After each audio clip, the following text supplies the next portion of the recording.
disclosable pecuniary interest or personal interest. Are there any declarations of interest from members relating to the items on the agenda this evening? No? Thank you. So number 3, public participation time. So I will now, at this point, standing order 3E to allow the members of the public to speak if we have any. Yes, sir. Who's responsible for the footpath from Country Park to the bridge down by the church? Because it's an absolute disgrace on brambles overgrowing it. And it's been like it for weeks. Is that council? Sorry, could you start again from Country Car Park to the bridge at St Oswald's? Yes, it's the footpath that comes round. It's an absolute disgrace at the moment. The end of the footpath is most certainly county council. Is that anything that you can help with, Councillor Squire? Do you know if that's county council? We'll have to look into that. We're halfway across it now. Okay, well, being that we're absolutely aware of the responsibilities, we can look into that and then get back to you. We want people Councillor to know Cockle may know. down for that, and it's a shambles from to walk across. Yes, absolutely, thank you. Councillor? Yeah, you talk at the top. Where you come round from the bridge. you go round on the top. Country Park, Yeah. They put new railings on and tidied it up, but the trees are still overgrowing the land. Above the bean, aren't you? Yeah, but you said the railings, that's how much. Oh, you don't mean I thought I said you spent money on getting the railings done a couple of years ago and tidying that up. Are we actually clear where you talk? I don't think we're clear. Exactly clear. Are you clear? Oh, right, Colin, then please explain to us what If you come off the Country Park, you've got what used to be Farley Farm on your right, on your left, and you cross over the road to walk towards the church on the right, not going into the church car park, and there's a path that leads round there. Right. So that's, and there is railings on your right to stop the yeah, church. I'm thinking the other way. County Council, but we will double check. We will do believe the County Council and we can write. Unless you'd like to say something. Is that something we could look at when we have a walkabout? Yes. Absolutely. Yeah. Yeah, could go on the list then. Yeah. Yes, so we'll have a walk around and look at it then, and then we'll also find out most definitely who owns it. I think the footpath might be county, but the land on which the brambles are coming from, I think is Borough. Just to make things But simple. we would have the opportunity before to try and check out just where the responsibilities lie. Yes, quite good. Anybody else? Members of the public, got any questions they'd like to ask? No? Okay, thank you very much. We'll definitely look into that. Thank you for bringing that to our attention. So number 4, report from Filey Community Bus. So could I please ask Colin Galloway to provide an update as to the service of the bus? Thank you very much, Colin. Good evening, new faces this time. Congratulations to everybody. I've just come to say thank you. It is a belated one. There was the elections, and then I was away for the following meeting. The last meeting I missed because I got there on Wednesday. I was sat out here and completely relaxed. There's nothing really to report anything different from last year. It just ticks over week on week. It keeps going. Thank you for your money. It really is appreciated. The only thing that is different at the minute is I've dropped the website for the bus. For 2 reasons really. One of them is it's quite expensive to keep running 12 months a year. And nobody uses my bus even has a mobile phone now, so they don't really need to look at the internet. The other thing is there is some legislation going through government at the minute, and it might come live around 2020, is that all bus services need to go real time. So that means that if you've got a website, it has to be real time when you go on it, to where your vehicle specific is. It's very, very expensive and something we don't need, because if I'm ever late, there's enough people down in town who'll tell you that I'm late, or if I miss somebody, they'll wet themselves with delight at telling me. So we don't really need that. It's an inconvenience. So I decided to drop the website so they can't come back to me and say, by the way, you need to go live on that. Apart from that, nothing's changed. Okay. I keep coming in, I keep going around in circles, and I go on. Thank you very much, and I know your service is very much appreciated by a lot of the members of the community. Thank you. Councillor Cross. Thank you, Madam Mayor. I think it's interesting what you're saying, that I didn't know it was by law, but every time I go across to Leeds and I go in cities, there's always the bus stop, and it always gets me when we used to spend hours waiting for the bus to turn and they all turn up at once. I know it doesn't happen in your case, Colin, but it does tell you, you know, that the bus will be turning up in 3 minutes and it's number 346 and it's going to XYZ. Yeah. We'll tell you how many spaces are on it, but it's the problem that they've got this one size fits all, you know what I mean, and we have the same problems with Dial-A-Ride. You know, there is so much red tape and, you know, legislation that's stopping us from actually, you know, doing the service. It's getting harder and harder to operate, basically. There's so much legislation coming in now, it's unbelievable. And a lot of it has been brought in by European Parliament. I'm not Leave or Stay, whatever. But the majority of it has come in through Germany, France, and they don't implement it. We do, they don't. Because they just turn around and go, no, we're not having that. So they don't do it. Yeah. But we do. So, and it's something that will come in. Every bus service is going to have to have it. And the set-up costs are astronomical. You're talking 15,000 to 20,000 quid as a set-up cost. That's just for my vehicle. It's got to have GPS, sat-nav, it's got to have everything else. Then you need to purchase an app, and the app has to go on everybody's phone, and then you get charged for that. Unless you can find a really good game that goes alongside it, and then I won't have to drive the bus, I can just sit and get the coin from the game. But it ain't going to happen on our service, I'm afraid, so, you know. Yeah, and just really to finish off, I think if you talk to some of Colin's customers, they are so happy with the work that you do, Colin, and you are a credit to the town for the work that you actually do. You know, I enjoy it. Yeah, I mean, I wouldn't do it if I didn't enjoy it. Yeah, we speak to a lot of, you know, older people, and you know what I mean, you know, the senior praises left, right and centre. Thank you for doing the great job, because you know Colin goes above and beyond the call of duty. It's, you know, you can obviously, you've all probably seen him when they're not just getting off the bus or at the stop, they're actually getting up outside their house, and Colin is actually lifting the bags in, so you know, well done Colin, you know what I mean? Thank you, Councillor Collins. Do you want to say something, Councillor? Yeah, I've been approached by one or two people asking why you don't go to Mill Meadows. Is there a particular reason? Yeah, there's a few reasons. One of them is I don't have enough time, basically. To get in and out of Musson Road is bad enough twice, because I go across the other side. And to go up to Mill Meadows, come back down, go on Musson Road again, try and get back in. The time constraints are just not there. It's a 7.5 minute service up to Wharfdown, a 7.5 minute service back. We don't have it. I have been round Mill Meadows. I've had a ride round in the car to go around. And this is no disrespect meant to anybody, but there's a lot of cars parked there during the day, and for the expense of dropping another road off somewhere else to go up there, they can use it. They can use it every day if they want. I've explained that to one particular person who likes to badger me about it. If he rings me, or even texts me on my mobile, I'll go pick him up in between my operating services. There's an F3 which is a demand response. That is there for that reason. So that if people out of hours can't make it, or have got doctor's appointments, whatever, if he texts me or rings me, I'm quite happy to go and pick him up and bring him down. But bear in mind, if I run up into Mill Meadows, for fuel, registration of service, wear and tear on the vehicle, that's £10,000 a year. And I am not lying when I say that. It does 5 services a year, and it cost me £50,000 to run that bus. So if I put another service on, that's £10,000 a year. That might pick up 2 or 3 people a week. It's not cost effective. As a service operator at the minute, I've been doing it, I'm in my 15th year now. I tend to know where people are going to want it and where they're going to be. And again, with the greatest respect, I can't afford to waste money. Last year, we barely made £1,000 profit. Barely.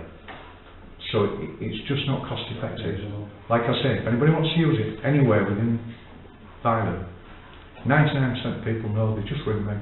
I'll go get them and bring them in. Thank you very much. Thank you, Councillor Clark. And Councillor Hackney. Just to echo what Sam said, I think it's about the only time that I'm ever happy to be stuck behind the bus is when you see Colin carrying the groceries of the You road. can say that the other way. I just wish he'd stop on Grove Hill Road and give me a hand with the lawnmower. He just waves and goes by. Yeah. But yeah, you do a great job, Colin. Thanks so. Thank you. Much needed. Thank you. Thank you very much. Thank you very much. Thanks to everybody. Thank you.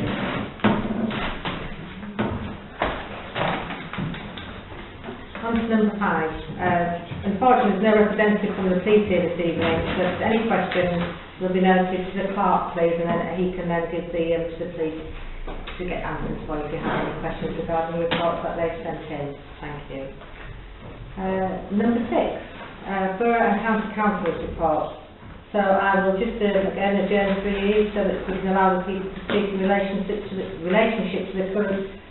currently being discussed business this evening. So first of all, as Councillor Casey who's not here this evening, I hope you've all read his report.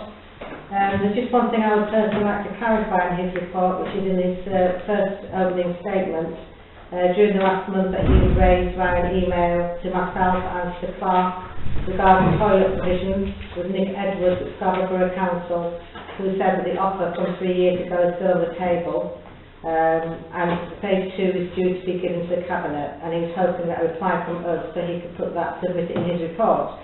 Well, as we all discussed and voted on in the last meeting, is that we were not doing anything until we had got confirmation from Scarborough with regards to the toilets.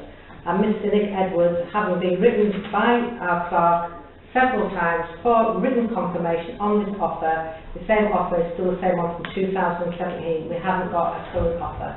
So we're not going forward with anything until we have it. So I just wanted to clarify that. It's not that we're not wishing to engage, it's just that we haven't got anything to engage with. So when we do, then we can discuss that further.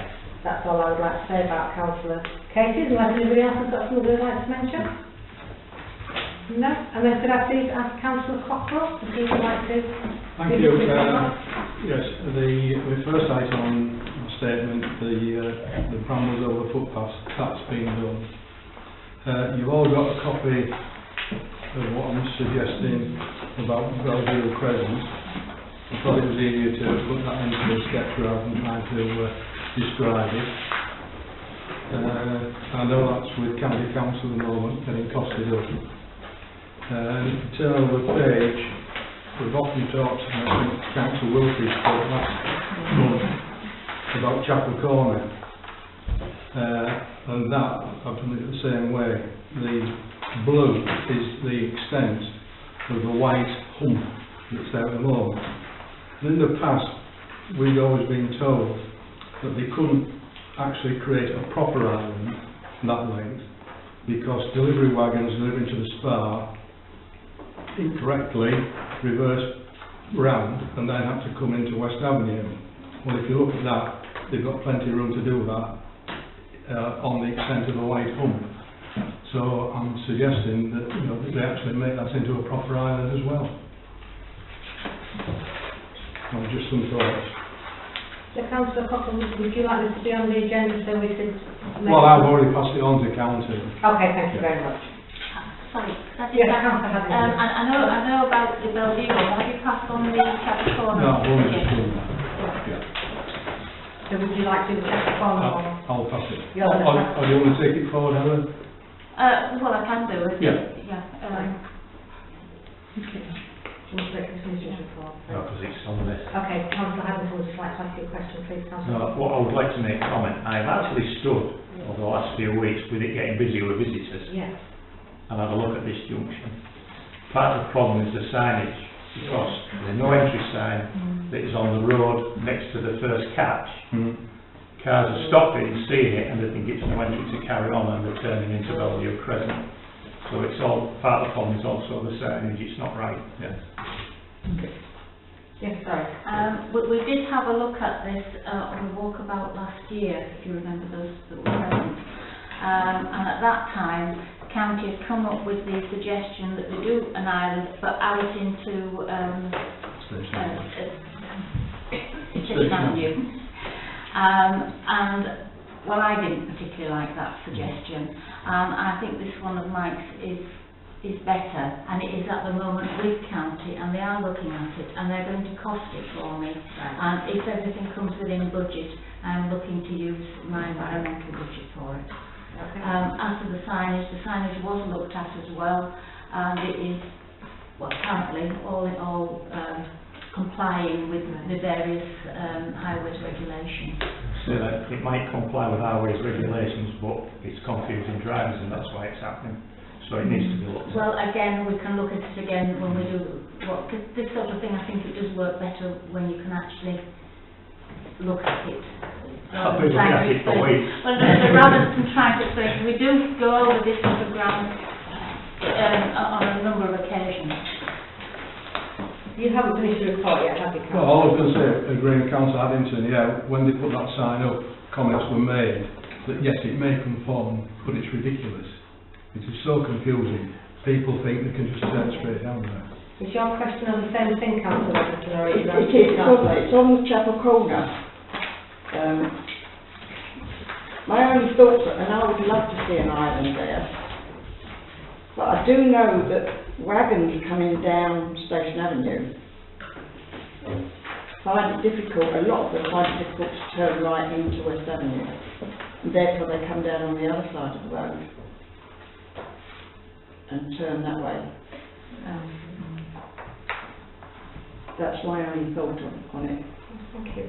Well, I'm presuming that the road layout conforms with all the relevant regulations, so that should have been taken into consideration when they did the layout. Yeah.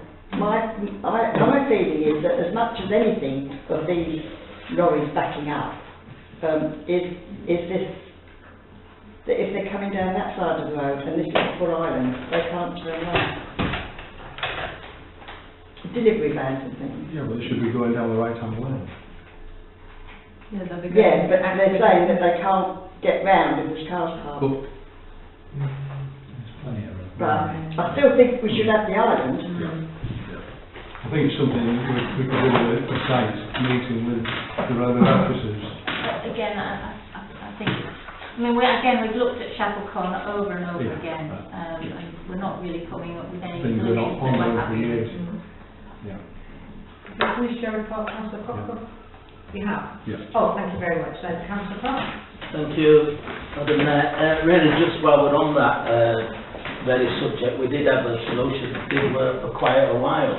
And when I was county council, we had some cones over there, and they seemed to work very well, apart from the people kept moving them and nicking them because they were easy movable for lorries. It were a clear deterrent to stop things, and one of the solutions is, like Colin, we walk about town and what's going on. One of the things that I think the county ought to think about is, if you go on motorways, you'll see that they have these red and white, like big Duplo blocks, that one of them could be put there that are full of water, and that might be a solution to stop people from going down, and so they can see straight away if you see the big Duplo block instead of a permanent island.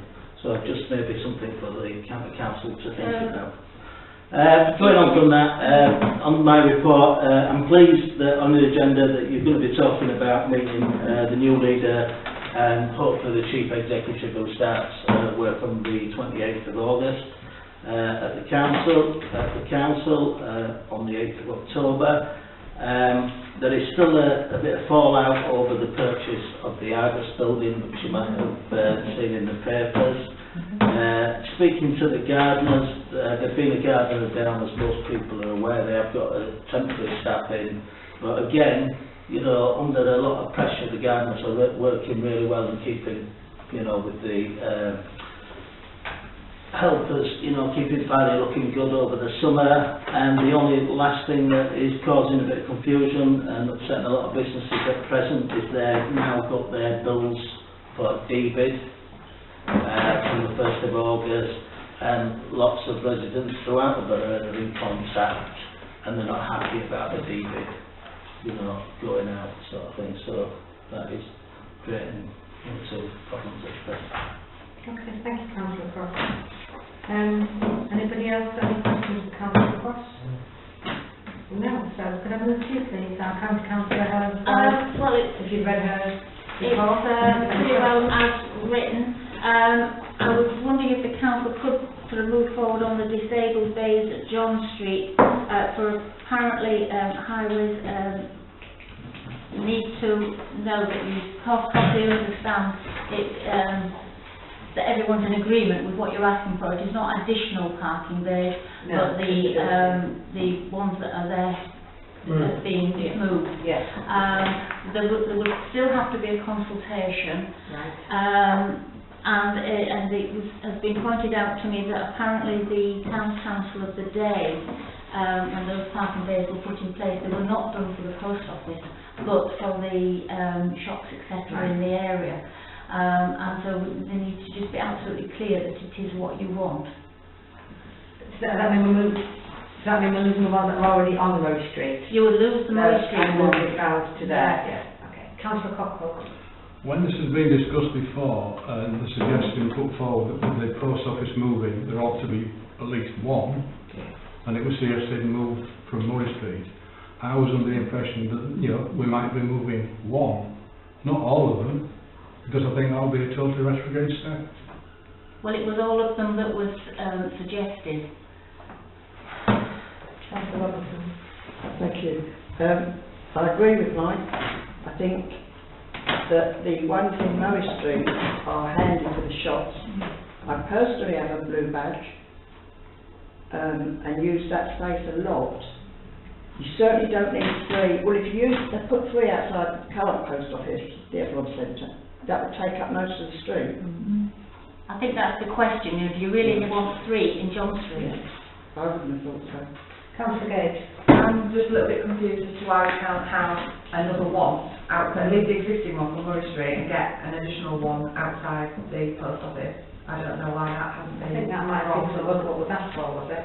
Well, it hasn't been asked for, and as well, you can ask, and then we would do the consultations and everything would take place, and we'll see what the reaction is. Can you just bring Councillor Crossing, please, to the mic? Yeah, it was one of my suggestions, Madam Mayor, and it was for one outside the post office. As we know, the centre of the town is the post office to our elderly population, over 40% now, turned economically inactive, and one place that they all do like to go is the post office, so we're having one outside there, an additional one. An additional one? Yeah. So are we saying like two outside the post office and two where they are? What's the Three concept? outside the post office and an additional one outside the post office. Sorry, the one that are already there to remain, and an additional one outside the post office. Do we need to just be very clear exactly what you're asking? Is one that is sufficient outside the post office, just one for disability? Well, the ones on Murray Street are that far. Councillor Robinson. I know that people who are more disabled than I am have more difficulty. A lot of those use invalid carriages, but the ones on Murray Street aren't that far from the new new post office. And that's what was originally pointed out to me when I... the majority of disabled people, like myself, who just have difficult walking distances, can manage that walk. So, in agreement with Councillor Squires, just need clarity that we leave what is on Murray Street and we add one or two, which would you all prefer? One or two that we can ask for? One. Right, so is that I think you've got more chance of getting one. one. Yeah, perfect. So we could You'll get the one outside of the new post office, the Everard Centre, and leave the one that we already have on Murray Street. Right, I'll put that forward and see what they say. That's what, thank you, I know that's all you can do. And there will have to be the usual consultation. I understand. So we're clear now, the council, what we're asking for here. Councillor Cockle. Could I suggest the location for that is just by the entrance, the back entrance to the Everard Centre, which is therefore near the disabled ramp, Right, which makes it easy By for the back. the disabled. Yeah. Anybody else? Councillor Haxby. Yes, it's about the hedges. Right. To sound disgusted with the county is an understatement. For 3 months now I've been asking Councillor Squires to look at this hedge and do something. And in the last few days there have been pictures on Facebook of a poor lady in a disabled carriage who has to drive onto the main road round the Piney sign to get from Piney towards the Blue Dolphin. Now, it says here they can't find the landowner. Perhaps they've heard of the land registry, which will tell them who the landowner is. I'm sure that they've made every effort. I don't think so. 3 months to sort a hedge out that is a public danger is ridiculous. I say, I don't know whether you go on Facebook or not, but I'll certainly forward you this poor lady's photograph. I've got the photos here on my phone, which I can show you. For her to have to drive off a footpath, It's over a grass verge, onto the main A164, facing oncoming traffic to avoid an overgrowing hedge, which has been reported for the last 3 months, and it's an annual problem, is disgusting. You know, what the hell do we pay our taxes for if lots of hedges cut? Secondly, Sorry, Councillor Robinson, are you actually going to... I'm going to come round and show you. Otherwise we can do it at the end of the meeting. So I believe you. No, I'd like to see them.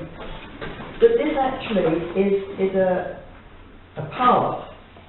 The other side of this green bird is a path, so that people don't have to go on the road. This lady in an invalid carriage can't get down there. In fact, the day before this was, she took this today. Yesterday, she nearly tipped her invalid carriage over. That's fine, you've got that, Councillor. Thank you. Councillor Hutton, you'd like to finish? secondly, the footpath at the bottom of Cargate Hill. Again, there have been media complaints that it's been closed for several weeks.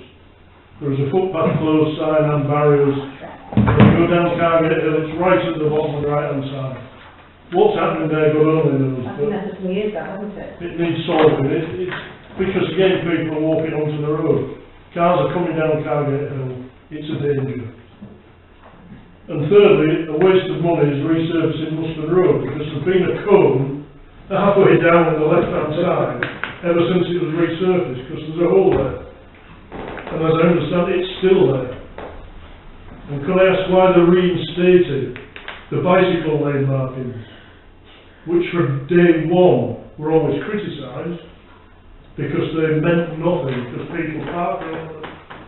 They cause problems because cars now have to go around parked cars on them. Bicycles have to do the same. They've never worked, and they've not even reinstated the little picture of a bicycle on them, so people don't know what the hell they are. How much did that cost? You know, when you say you can't trim a hedge. Have you got all that, Councillor Squires? Right as fast as I can. Yeah. Right. If there's anything else, Councillor Haxby, I don't know if you might like... No, these are just things that have been brought up on the media. It's not, you know, I'm not making things Oh, up. no, I'm sure. They're all freely available, but it's all county stuff that they're just ignoring. So you're looking for that, Councillor Squires? I'll look into all that, I think. Is that everything, Councillor? Yeah. Just thank you. Yeah, we've covered Bellevue Crescent, so yes, we're currently costing the scheme. Right. Is there anything about what I've written in the report? Anything else about that?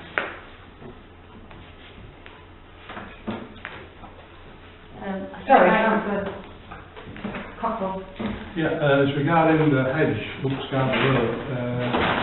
My memory serves me right, that is the field, hedge boundary of the field that has just been acquired for the extra care property. So whether the field has actually been transferred from the ownership of Derek Megginson to another company, I don't know. Bottom of Cargate, I did contact the county council and they told me it's in hand. Councillor Robinson. I believe that was it's the field that's going to be the overflow. Yeah, it's not the field that's It's not the field that's going going to be the care home.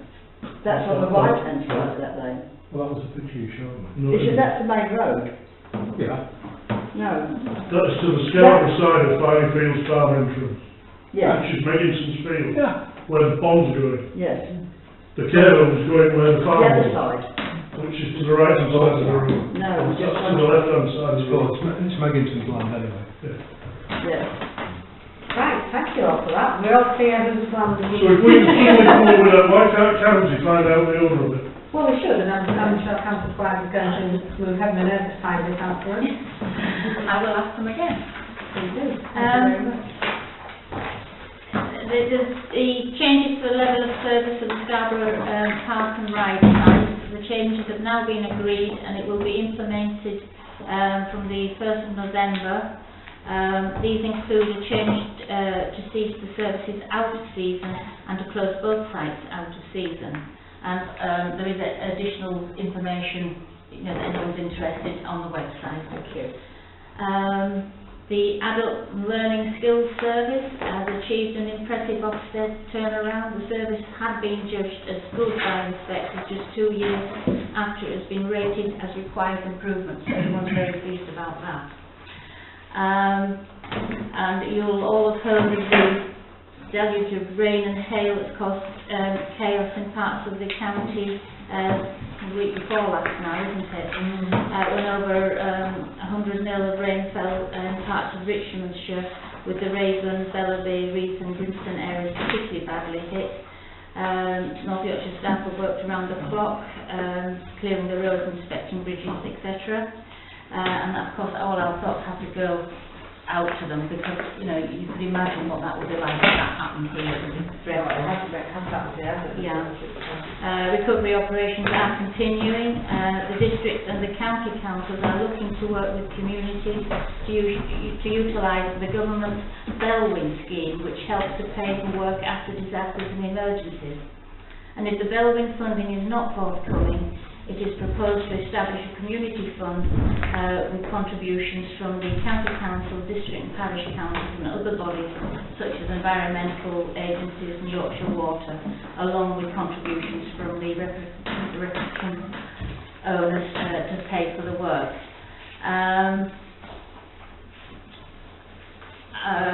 What else have I to tell you? Could I urge anyone that knows any young people that are perhaps going to university this time for the first time to get their free protection against meningitis. The free vaccine is called MenACWY, and it protects against 4 different strains that cause meningitis and or blood poisoning. Meningitis can be deadly, so anyone who is eligible for the vaccine should have it, even if they've previously had the earlier Men-C vaccine. The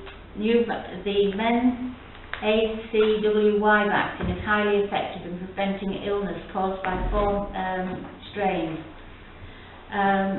So it's particularly important for people going to university for the first time, and they remain eligible until their 25th birthday, even if they have previously had the Men-C vaccine. School children aged 13 to 14 are also being offered the vaccine as part of a routine adolescent schools programme alongside the 3-in-1 teenager booster, and as a direct replacement for the Men-C vaccine, so it's an improvement on the previous vaccine. So, and it's important for young people because there is an increase in meningitis among them. Thank you. I've just got a few people who would like to ask you a few questions, Councillor Squire, if I may. Councillor Robinson would like to ask then second, then Councillor Cox will answer. I was wondering, maybe should have asked the council for this, that the meet, eat and greet event. Oh, the Stronger Community. Yes. Yes, it was a very interesting morning. You can see where I looked about it.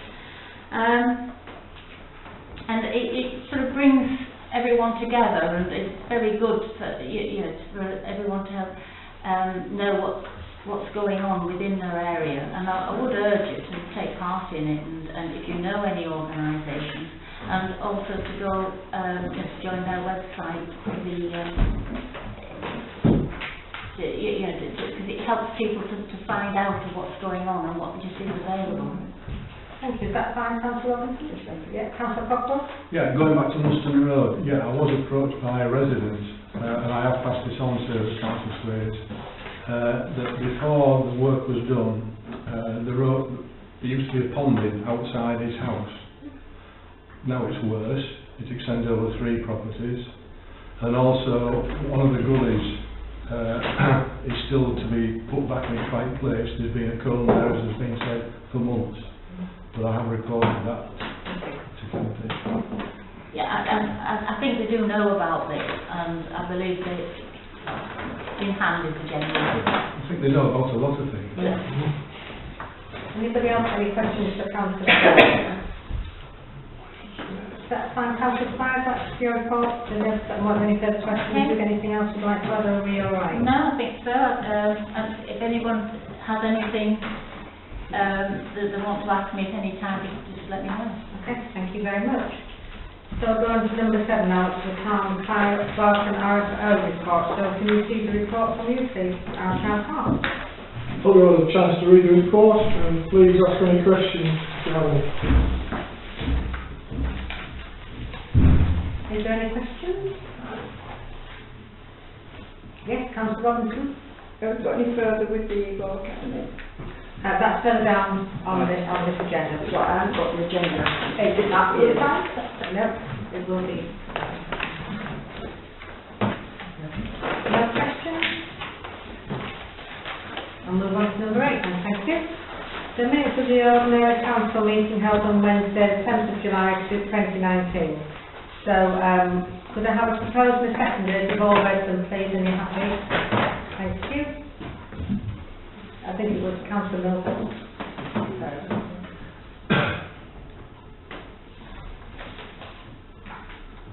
Number 9, Council Committee minutes and reports from local organisation meetings. So, could I ask the Chair if they would like, of these committees, to have anything to say, or if they're happy with what minutes are reporting back? Everybody's happy? Yes, Councillor Butterworth.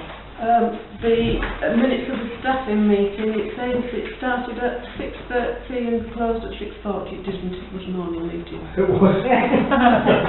Otherwise, that is a true record.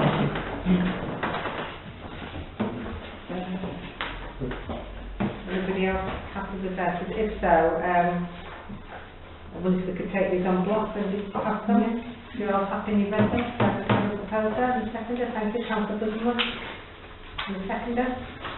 Councillor Parkin, thank you. And then a vote. Everybody. Thank you very much. Council to receive reports from members of meetings of local organisations. Is there any here that would like to report back from anywhere that they have been represented? Councillor Butterworth. Sorry, I didn't mean to get a written one sent through, but events conspired against me this last week. I chaired the annual general meeting of the Filey Over 60s Club, as it's now called, last week, I think it was last week.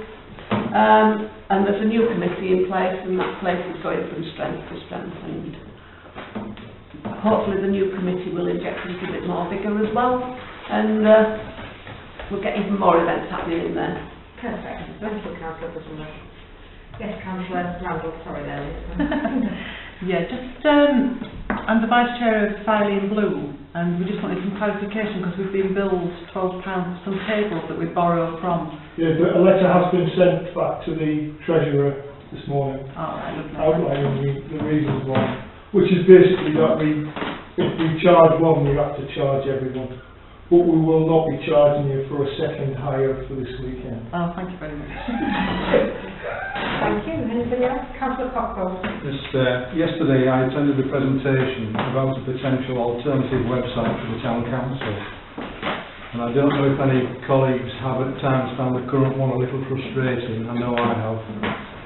On occasions the SharePoint facility has not worked, properly to the frustrations of councils and officers. For some time, and I hate to admit it, I found the Whitby Town Council website far more user-friendly. Maybe not up to date with information, but far easier to use. The Whitby website is produced by the company vying to provide website services for Filey. And I must say that I was impressed by the professionalism of the presenter and the content and facilities on offer. And I believe they are far in excess of what we currently have. Further, I'm informed that the annual cost will be no more than we currently pay. The staff also informed me that the alternative website will be far easier to update and far less susceptible to error or omission. All the documents prepared by or for the Town Council can be stored in the document management system on the website. This would allow ready access to all public documentation for everyone. There is also the facility to allow safe storage of any confidential documentation and restrict access only to elected members through a separate login procedure. One particular facility is the calendar. Not only can the diary of all our meetings be set up so everybody is fully aware, but the relevant documents for each meeting can be accessed directly from the calendar. This is far more convenient and efficient than the SharePoint system we currently use. None of the facilities enjoyed through the current system will be lost, and more will be available. The system on offer, in addition to Whitby Town Council, is currently used by quite a number of town and parish councils. People involved at the company are actually serving on a parish council, so have had the coalface experience of our requirements. Another excellent facility is the list of services provided by the 3 tiers of local government. It provides a very simple method to identify which council is responsible for which service, and I'm sure this will be a great benefit to our residents and even to ourselves. I firmly believe the adoption of the system on offer will be to the benefit of the town councils, staff and our residents. I'm in wholehearted support of engaging the service of the company, Tool Commune, to provide website services for Filey Town Council. They could start work on a website within a month, and it could be up and running in October if we give the go-ahead. And I would propose we engage the company as soon as possible and form a task and finish group to bring the project to fruition at the earliest possible date. Thank you. I would just like to add to this that I do was aware this meeting was on at 2 o'clock, I believe, was it yesterday? Yes.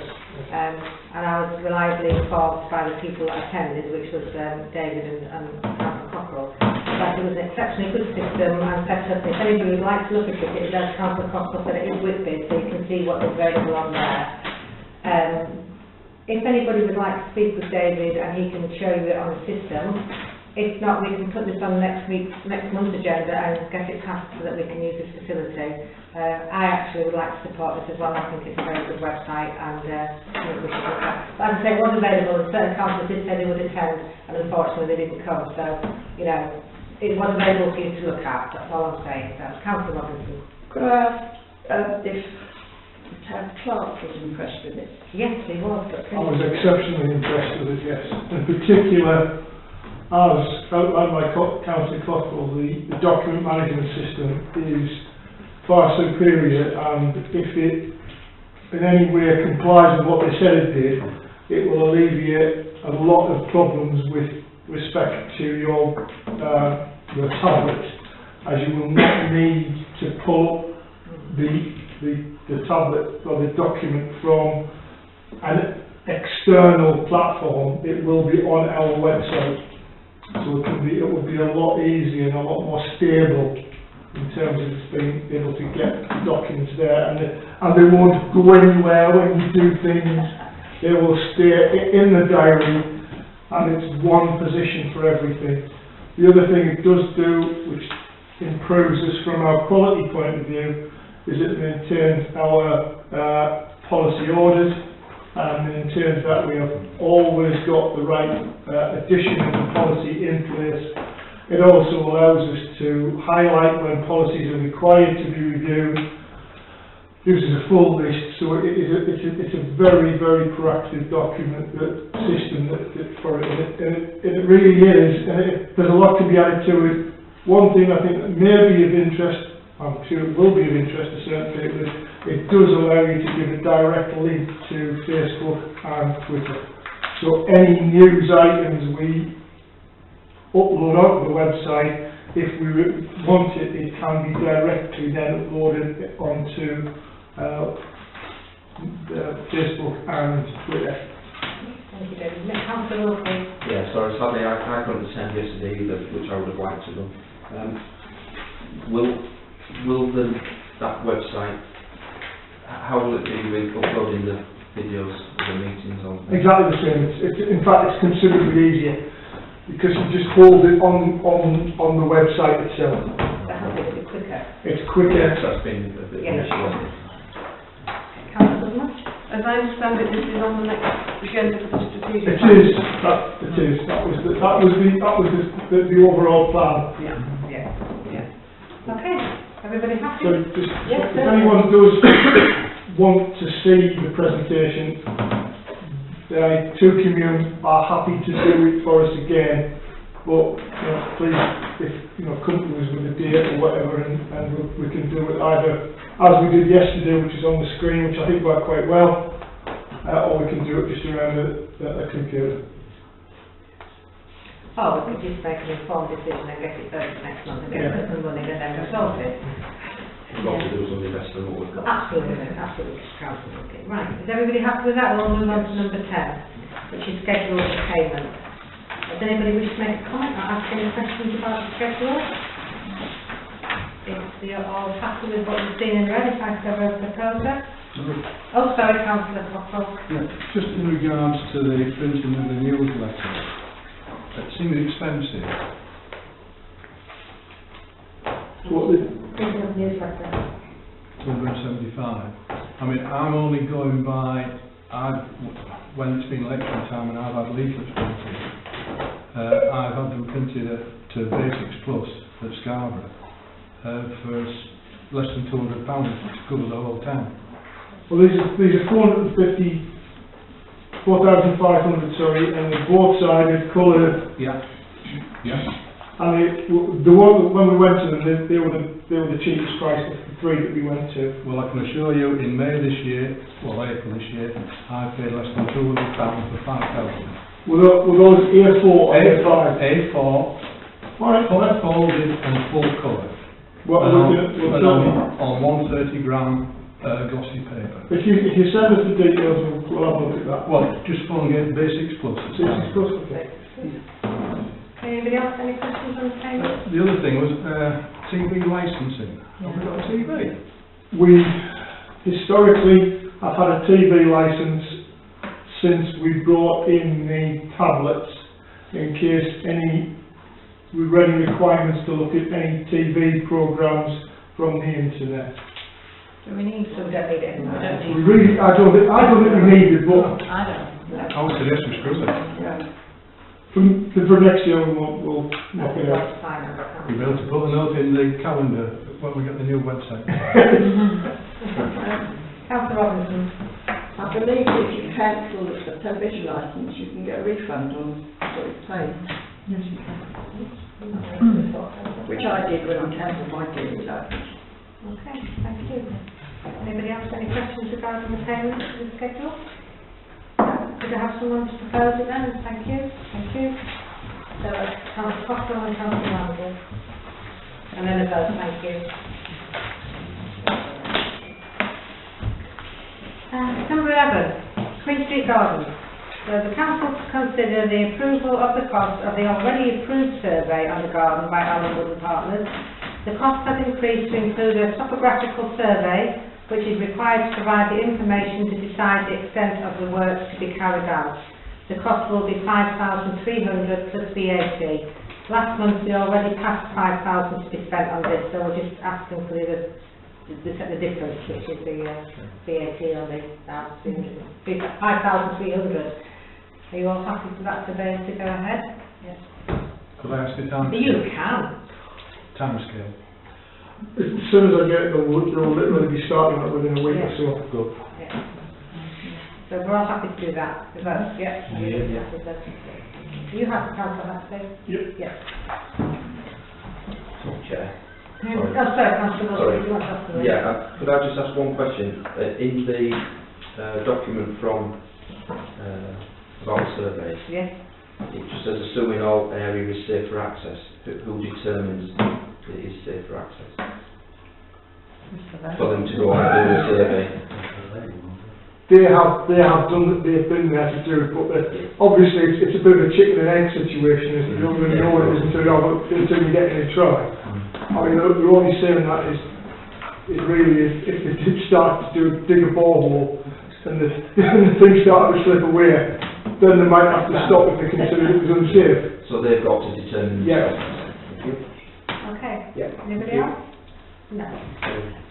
Go on to number 12, and this may be voted on 11. This is a statement. The Council to consider adoption of the general power of competence as detailed in Part 1 of the Localism Act 2011. The Council now continuing to meet the requirements for this power. Thank you. Number 13.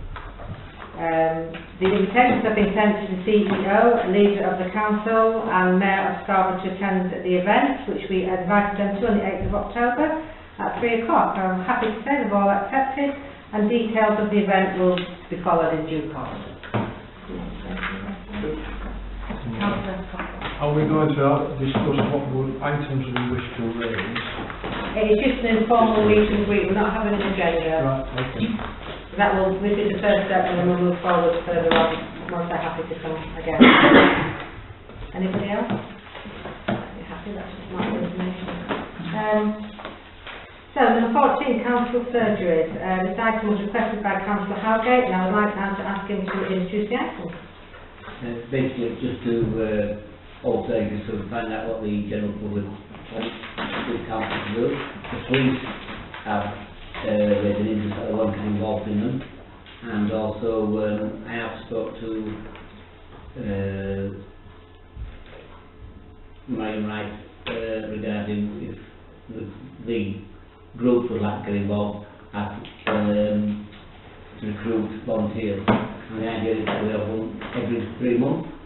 They're on the 4th Monday of the month. We held Little Scotland Beach up, it's in the town centre, and just get on there. Anybody got any questions for Councillor Howgate regarding this? Councillor Cockle, then Councillor Haddington. Just to clarify then, because when I read that, I was thinking it was just going to be the council surgeries, but I think what you're suggesting is more of a general drop-in.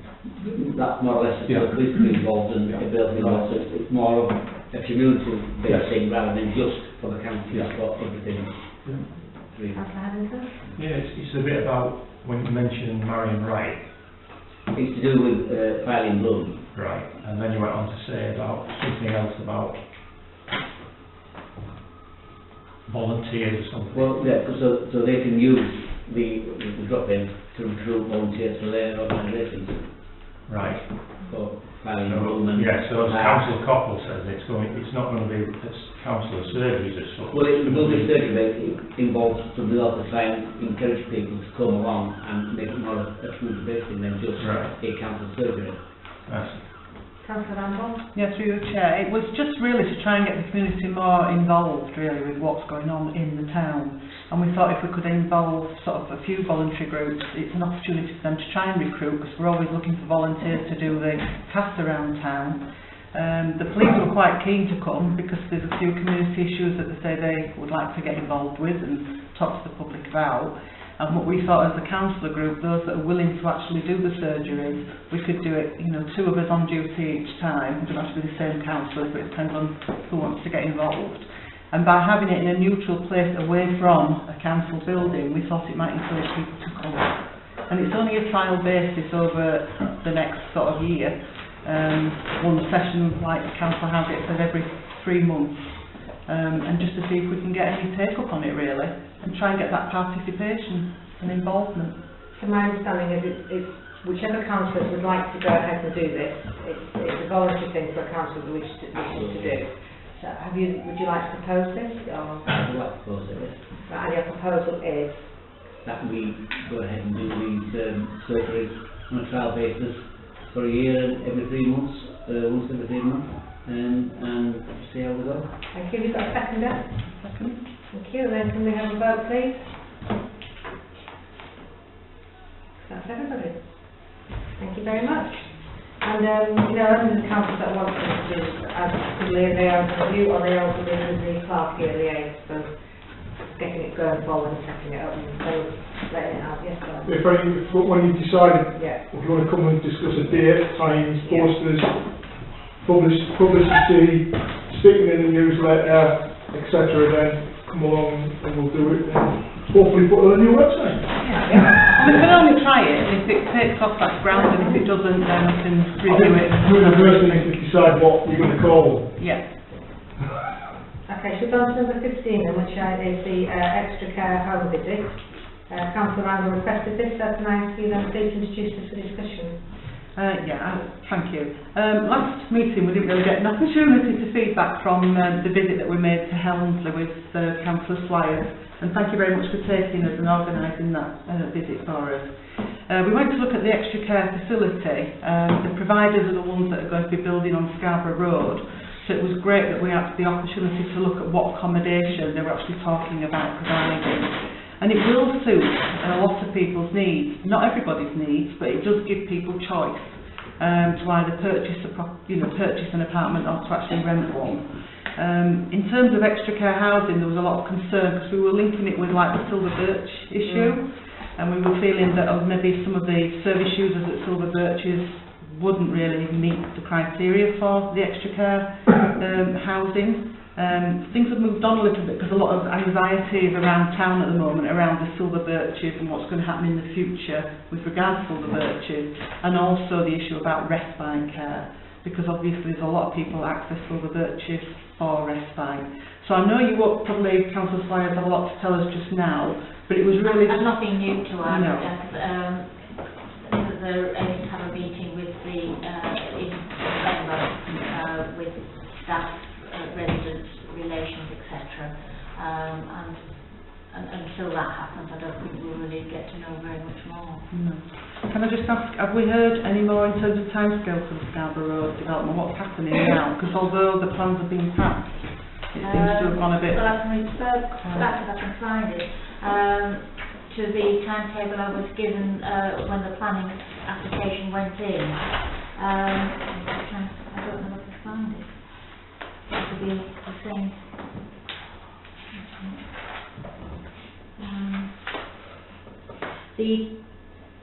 The planning application was 31st of May, and they were aiming to start on site July, August, subject to the planning being determined, which it has been. And the completion of the scheme is hoped for in autumn 2020. Of course, all these dates are subject, they're all approximate.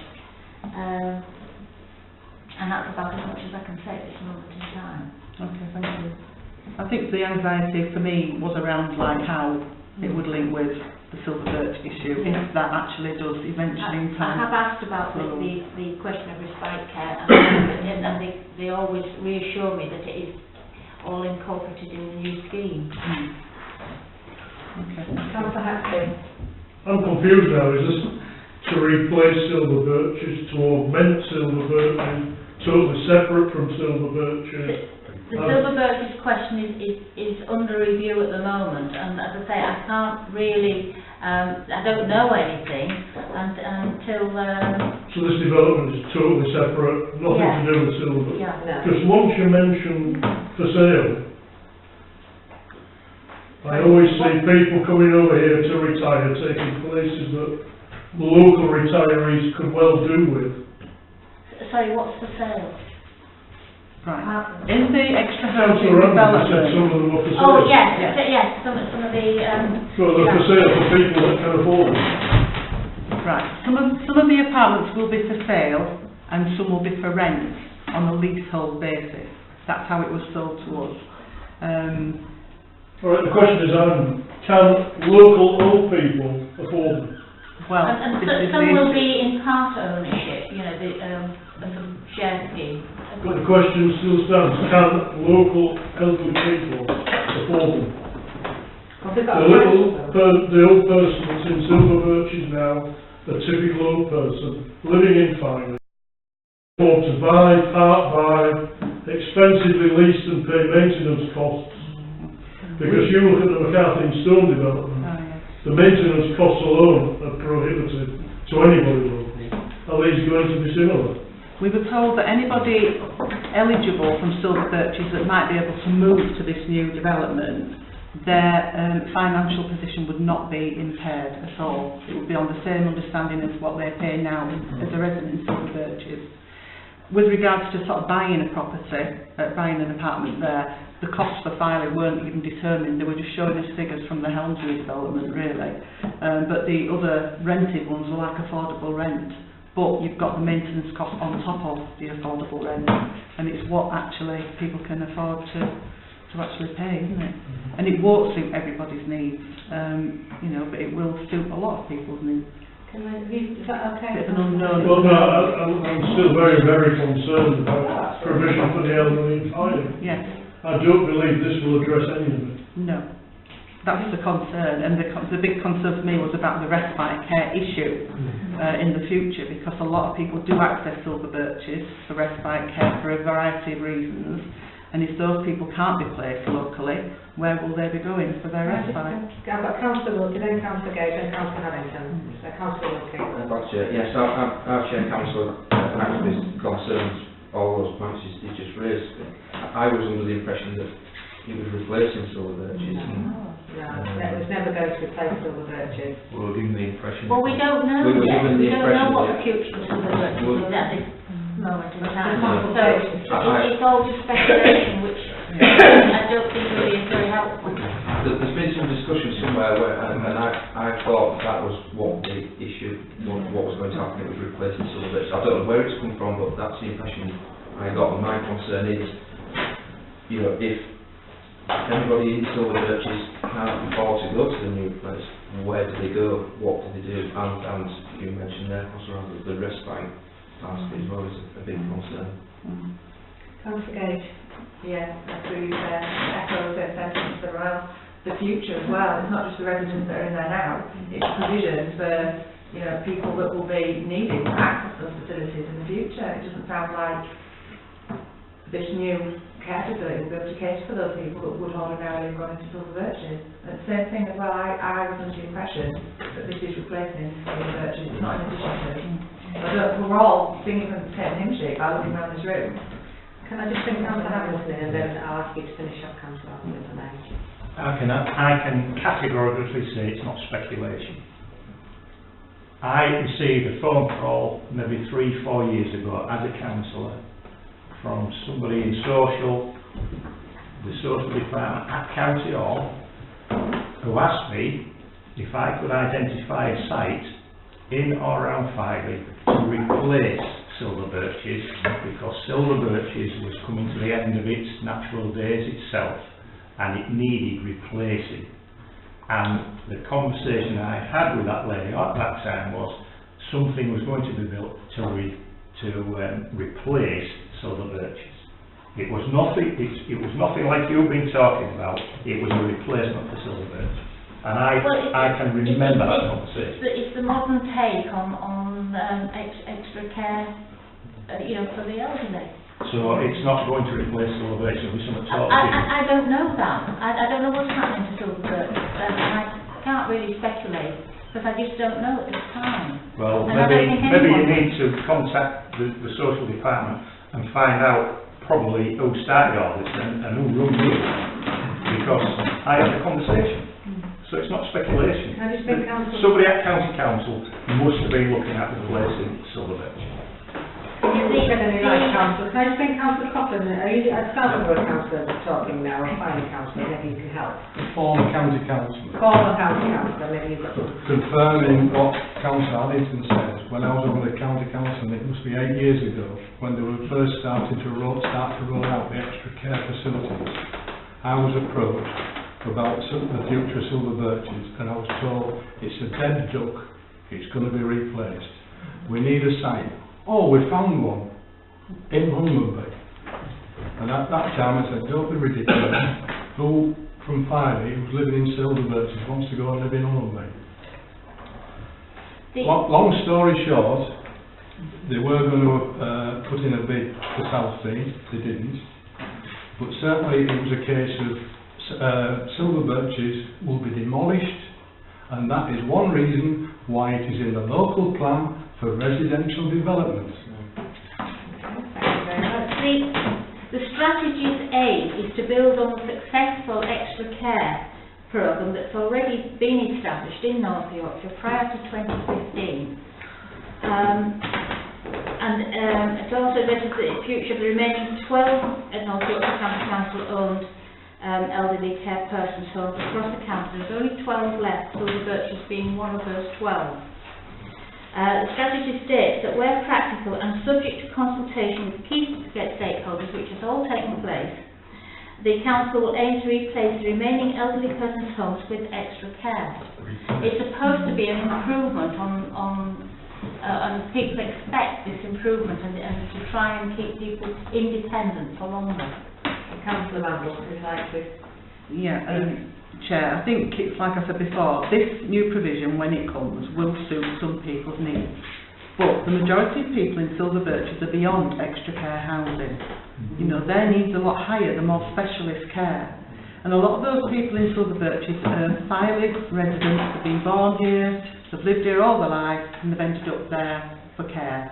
And the concern is from the public and from myself is where will they go? If there is no provision locally, will we place them in Bridlington? Where will they be going? Plummonby? Will they be going to Scarborough? And I know you can't answer those questions, but the public are generally concerned. And I know it's a very contentious issue just now, but the anxiety levels are heightening. And that's all I wanted to bring today to this meeting, really, that we can't ignore it. You know, these things are happening in the background and we need to be part of it. You're really talking about needing nursing care. Well, no, they don't get and specialist care. Specialist nursing care. Well, it's a case of, you know, we're talking 24/7 care. They haven't been able to live in their own homes because they're beyond that provision. The extra care housing facility on Scarborough Road, my understanding is you'll be living behind your own door and looking after yourself, and if you need assistance you press a buzzer and somebody will come and help you. Yeah, well, I'll go and ask those but that's the anxiety just now. But I know you can't answer the questions just now, but it needs to be on the agenda because these things are happening. We're not being consulted as a council, and obviously we are a stakeholder and we're not even being informed. Right, thank you. Next thing is Councillor Harrington and Councillor Haxby. Yeah, just picking up on what the county council is saying. Do you actually know what goes on at Silver Birches? I have visited Silver Birches. Right, because it sounds as though you don't actually. The last, when I went, I think there was about 18 or 19 beds. When it can, I think it can accommodate about 40 people. Right. Because it's just what Councillor Randall said, and then the way you answered it sounded as though you don't even know what goes on there and how people are looked after, to be honest. Councillor Haxby? At the end of the day, none of us want our elderly to be short-changed. They've paid the dues all their life. They know at the moment that there is Silver Birches there that they can happily retire to in the knowledge that they will be looked after. It's not helping them to know that if it's going to close down, they're going to have to pay extortionate charges at this spot at the top of Scarborough Road, or face the prospect of even moving out of the town, which God forbid nobody has to do. It's their town. You know, we've got an elderly population of 38%, virtually double the national average. Now surely this tells county that there is a genuine need here for this facility, or a replacement. Not this fancy, pay a load of money and get a room and looked after. They need this basic facility that Silver Birches provides. And let's not shortchange them, please. No one is looking to shortchange them. The extra care scheme is working very well across the county. It is held up as being an example to other councils. Well, how much is it going to cost an elderly person to live up Scarborough Road? If that will be an individual matter, I mean, you can't comment on individual people's circumstances. I'm commenting in general that the elderly family cannot afford the rates that other people can. All their life they've been underpaid compared with the West Riding, any other part of England. It's a very poor area. It always has been. And they need this facility of Silver Birches. Councillor Gage. I was just going to say 2 points. Number one being that Councillor Randall knows what she's talking about because she's spent 40 years working for social services in this exact department, so a wealth of experience. And for me, if Councillor Randall has those concerns, then I take them on board exceptionally seriously. And the second thing, in my experience previously working for the Borough Council, in these kind of situations where a company comes in, consultations are being had, the only people that truly benefit is the owner of that business. And I shall just leave that. Right, thank you. I am going to draw this discussion to a close now. But if I could just ask councillors, if it's at all possible, do you think you could give us more clarity as a council exactly what the provisions are going to be, should be, or has been discussed as being? I know you've probably given us information beforehand about it, but it seems to be an awful lot of inquiries here tonight. We just need clarity on what the council. It would seem it's the people requiring more care, extra care. That is the real concern, am I right? Yeah, I think the thing is, there's a point before you get to Silver Birches, and the point before you get to Silver Birches for the residential care is the extra care housing. Yeah. So that still leaves the group at Silver Birches, if it's to close in the future, where do they go, and the respite care? They have repeatedly told me that the respite care will be enveloped in the new development. But how can you have respite care in an apartment? Have we got clarity on what they're actually offering? Doesn't make sense. Well, I took them to visit them there, and the council's had a look round. And, yeah, and we raised that as a concern, and we were just told that they would respond to local issue, but they didn't actually answer the question as such.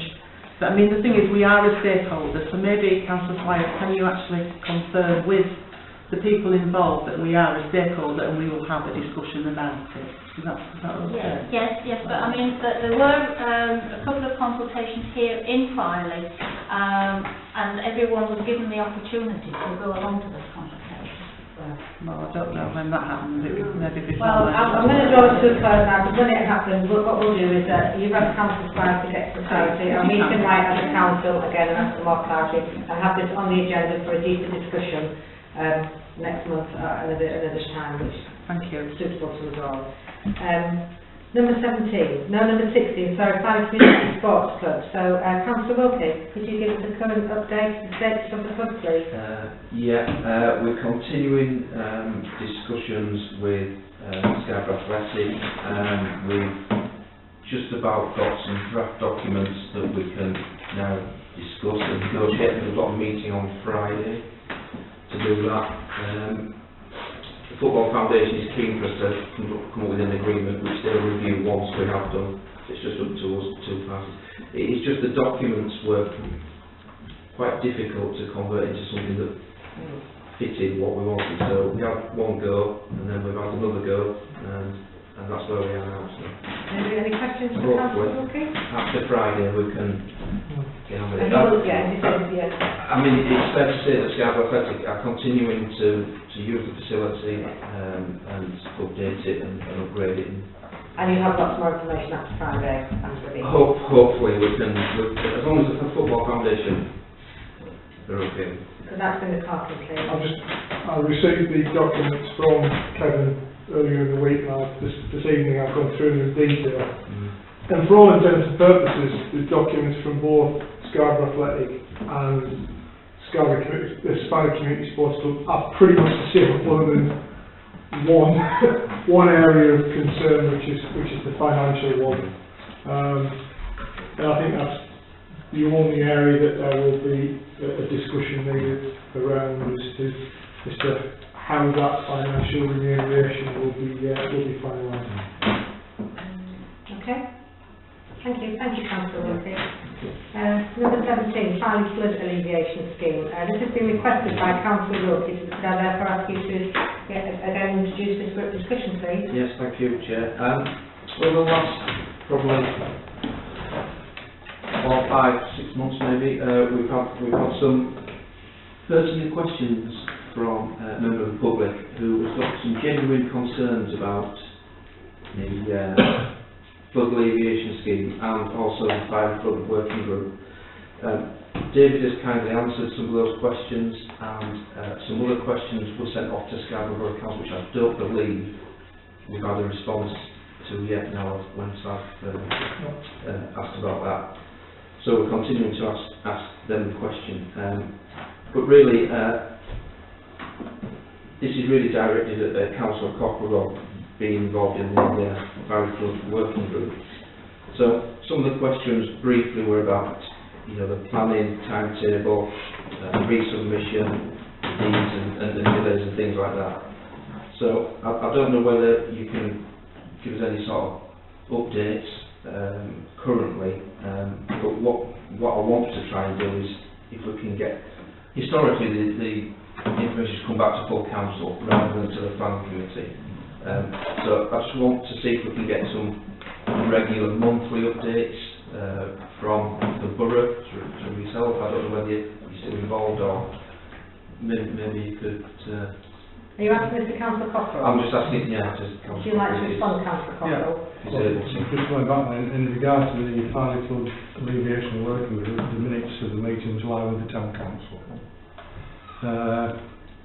Regarding the Borough Council, I've had no input to the project since the election in May, as the new leader does not believe councillors should be involved with projects, as it is solely the responsibility of officers. Expecting that the contract would have been engaged by them on Yorkshire Day, I requested an update to enable me to inform this evening's meeting. I received a promise by email the same day from one of the Borough Council's directors, stating that I would receive an update that I could, quote, can be given in public nearer the date of the meeting. That was on Yorkshire Day I received that. I'm still waiting. So I'm sorry, I'm not up to date.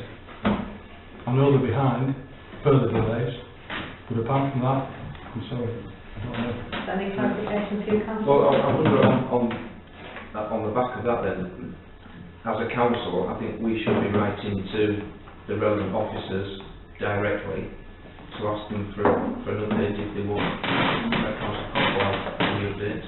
Absolutely. I we think should be getting monthly updates, as you suggested earlier on.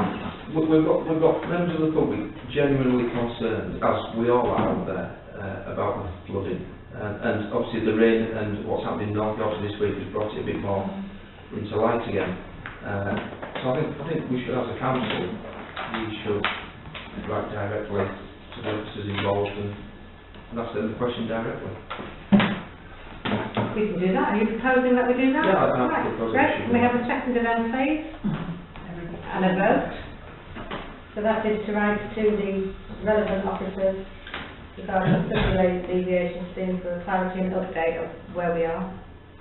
Sorry to you, Chair. In terms of responding then to the members of the public that have asked the questions, do we wait till the next council meeting if we've got something back by then or would we email them? Would we email direct?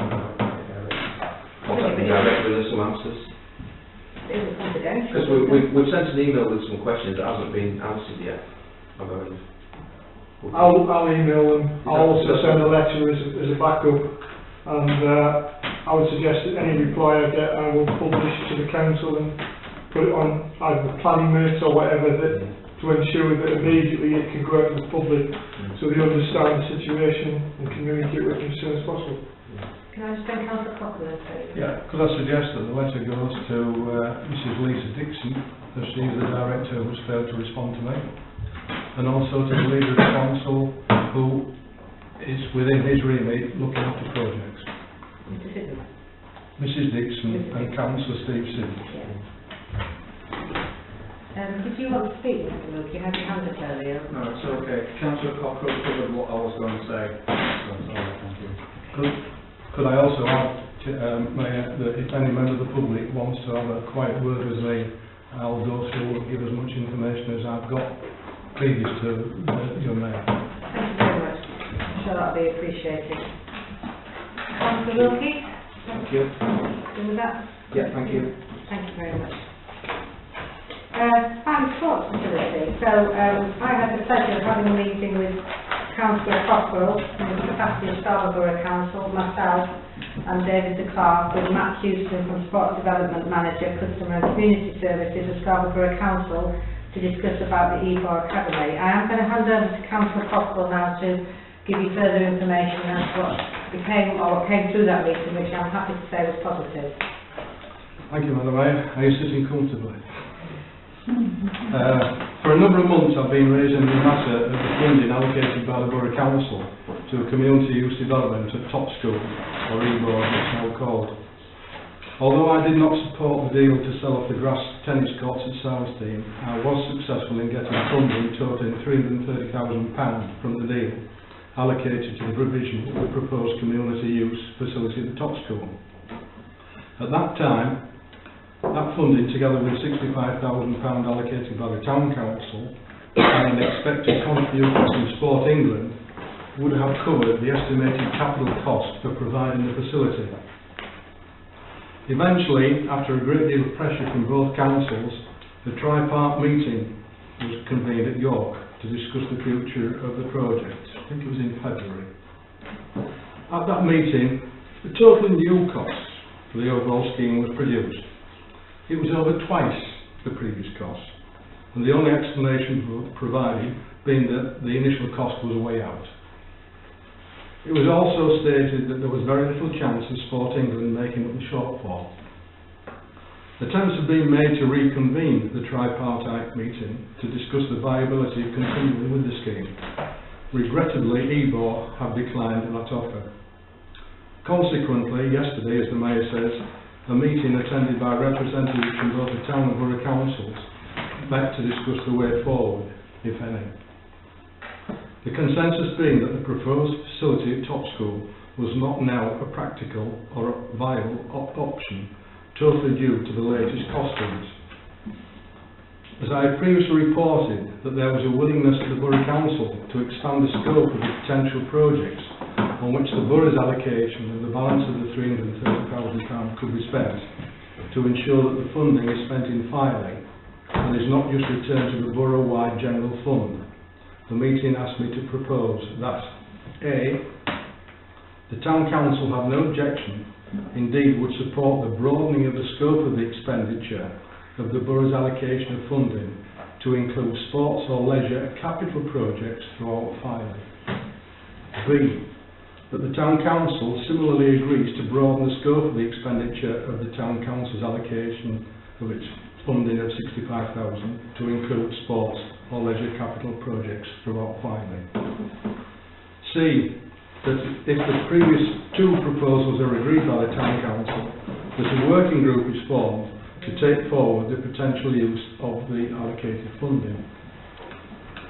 The Borough Council has stated that, and I quote, if it can be agreed and recorded that the current project will not be taken forward, including subsequent confirmation from Ebor, then the scope can indeed be widened to consider other options. End of quote. Once proposals are agreed upon, we can move to putting together a business case.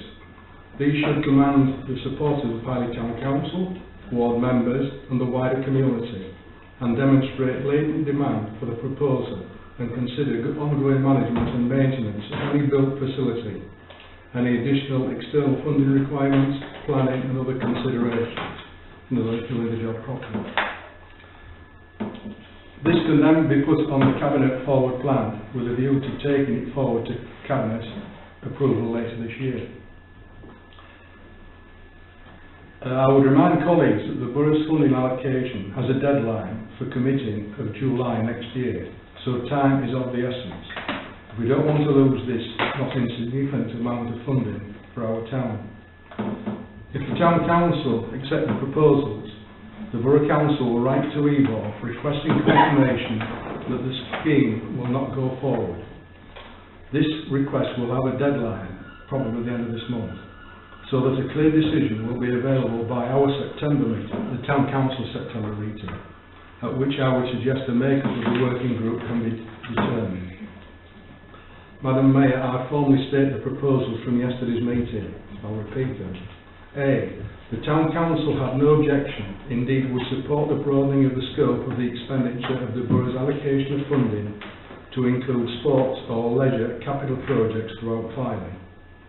B, the Town Council similarly agrees to broaden the scope of the expenditure of the Town Council's allocation of its funding of £65,000 to include sports or leisure capital projects throughout Filey.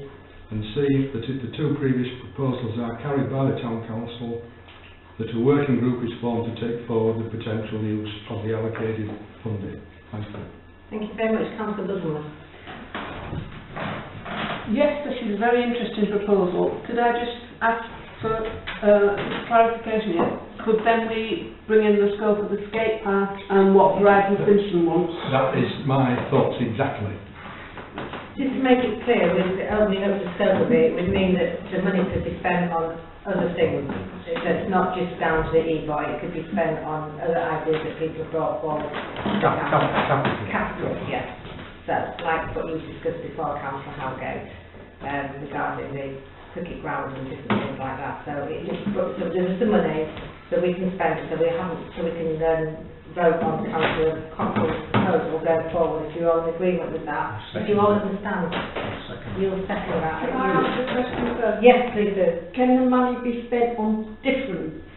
Yes. You don't have to just do one? No, you can do, no.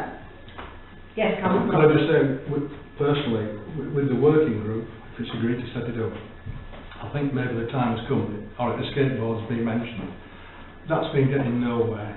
And I think it maybe beholds this Town Council as part of this working group to grab hold of it and other things, and the BMX pump track, and invite people to come to us and say, come and talk to us.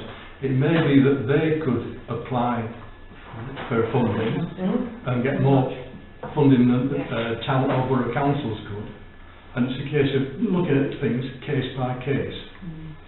So, Councillor Wilkie. Yeah, there's a couple of points now. I know we've got the deadline of July 2020. Does that mean something has to be started? Committed. Right. I did discuss... It's quite a short deadline, isn't it? I did discuss with Nick Edwards, the Finance Director, some time ago, and he said, providing it's sensibly committed, not a wish in the sky, but sensibly, and there's evidence to that. It'll be okay. Sorry, no, it just... you mentioned the skate park. I totally agree. I've been trying to get people together to get another meeting. I'm having little response. I'm going to try again. But this week I was thinking, if some people aren't wanting to sort of progress it, let's just get on with it ourselves and try and get something moving. So I would agree with that. Councillor Gage and Councillor Howgate. Yeah, I just wanted to clarify the meaning of capital in this instance. Does it mean brand new project? No. No. Can I just bring in the clerk? A capital project is effectively something that's a one-off and is for an entity. So it's not for hiring a room on an ongoing basis. It's not for paying the rates of anywhere. It's to say we're going to build another building, or we're going to produce another facility that is there afterwards, but it's a sort of a closed project. It starts and it finishes. So for example, like you put the skateboard up, it's still the walk away from it. For example, an existing facility could have things completely refurbished. Yes. Yes, complete refurbishment, that's a capital project. Absolutely. The main thing... Just 1 second, please. Can you finish, Councillor? Yes. Can I be the Councillor Howgate in now? About the skate park, I thought funding was already there for the skate park. It is. Some. 80, 65, was it? 80? 18, I think that's not 20 from our point. It's not a huge amount from us. Maybe up to 35. Would you know the answer to that, Councillor Wilkie, because you're... Such a long time. 75k is the estimated cost that was put forward by the group. I think we should have got some more quotes or whatever to get up to date. We're looking for up-to-date ones. So that can all come under the umbrella of this working group that we're going to work with once we get this passed. So if we've not got any going off focus here, Councillor Mills. Sorry, I was just ready to vote. Okay, ready.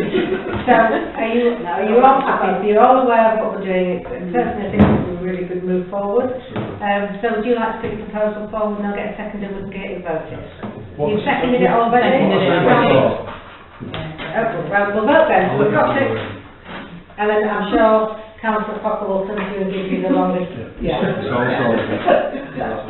Is everybody voting for that? Yeah. Yes, that's everybody, yes, thank you very much. Right, thank you. So, number 19, plaque to commemorate 50th anniversary of the Cleveland Way. So, the council to consider the erection of a plaque or a stand to commemorate the anniversary of the Cleveland Way as for a price, sorry. Oh, have we had a price for that? No, we haven't, as yet. Right. So this is the second, I'm asking. Yeah. So we want you to have the understanding that we are looking to get a price for that on the Cleveland Way, which is the anniversary of it, to market. Yes, Councillor Mills. Are we planning on doing anything else for the commemorate the 50th anniversary of the Cleveland Way, or is it something that we could look at as a council? I do believe that Simon Cowan Guide, we're putting a bit in the newspaper area of that one there, which Sharon kicked it on with, and then there was a local gentleman that is looking into having like a frame that you could put on the end of the bridge near the Cleveland Way, so you can take photographs, but it just encompasses the most perfect pictures place. They have them on the way to Whitley as well. Yeah. And then also the walking groups. Do you know how to do it? It sounds like I was about 10. I believe they're getting involved as well. So I'm just worried. We were talking, it might be the only thing, and we were a bit. That's in with the amount of town and guys that we've got. Councillor Haddington. Yeah, I'd just be interested to know what the price will be. Yes, absolutely. Because, to be honest, the Cleveland Way is well known. A lot of people use it. Why do we need to put a plaque up to commemorate 50th anniversary? I just don't understand it. It seems to me just off and a waste of money. Councillor Hackford. I've got to agree with Paul, we've got that big stone on the list. It says Cleveland Way and God knows what that's great. The steel statue is going to be the same as all the Beware Dangerous Cliff sign. It's going to end up over the cliff. I can maybe see the benefit of putting another nice stone monument there just to say 50 years celebration, but not a steel statue there. No, sorry, it's not a steel statue. There's the plaque, and then with the working party, they're thinking of maybe getting an actual, what looks like a frame, just a frame on a well, a stealth. Then that'll end up where the other signs are. But that didn't think what we're discussing here, because that's not even gone through the... Halfway down the cliff. Yeah.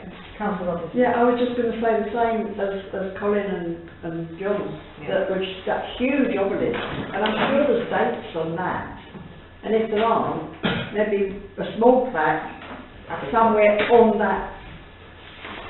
That's what we're doing, that's all we're doing. Right. All this is to add that it's 50 years of this work to add to the monolith that's there. Yeah, just add it to it, yes. The monolith is actually commemorate, or is about the Wards Way, not the Cleveland Way. Is it really? Because both the Wards Way and the Cleveland Way finish there. It does say Cleveland Way on it. Yeah, it does. Is it? Well, I've only seen one side, but it says go right round and you find it says the Wards Way Cleveland Way. I think the coast does as well. Yeah, the stone structure was actually erected to celebrate the 25th anniversary in 1994. And a load of chain gang came down from whoever organisation, said a few words, and we had a very nice lunch at Rangham House. I must admit, when I saw the name of the company that did the Soldier mentioned, I was horrified, because I thought, you don't want a steel fabricator doing something like that. It wants to be somebody who was used to that. I mean, we've got that one on the back of the Memorial Gardens, you know, a nice cast aluminium plate thing, something like that, in my opinion, will be far more appropriate, if anything. So whilst I don't disagree in principle, before I agree to anything in detail, I would want to see a lot of detail in front of me. Well, that's what the City Project speaks to all through, is getting information for it. Councillor Wilkie? I just wanted to be clear that this is something that this council is doing of its own accord, is it? Not an official, like a movie box type thing?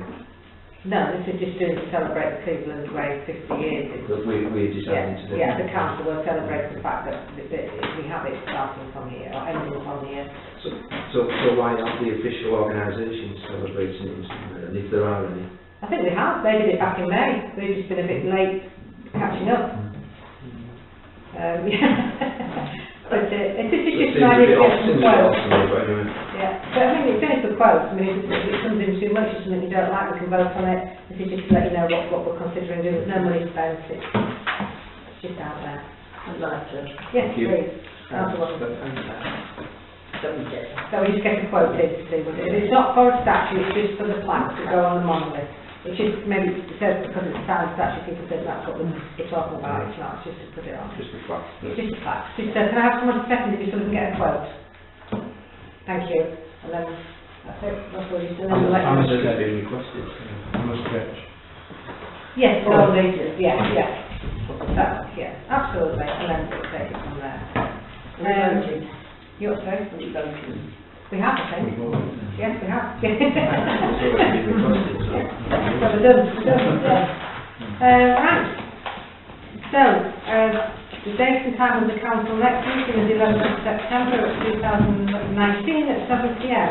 Thank you for attending. And then I'll close the meeting. Thank you, everybody.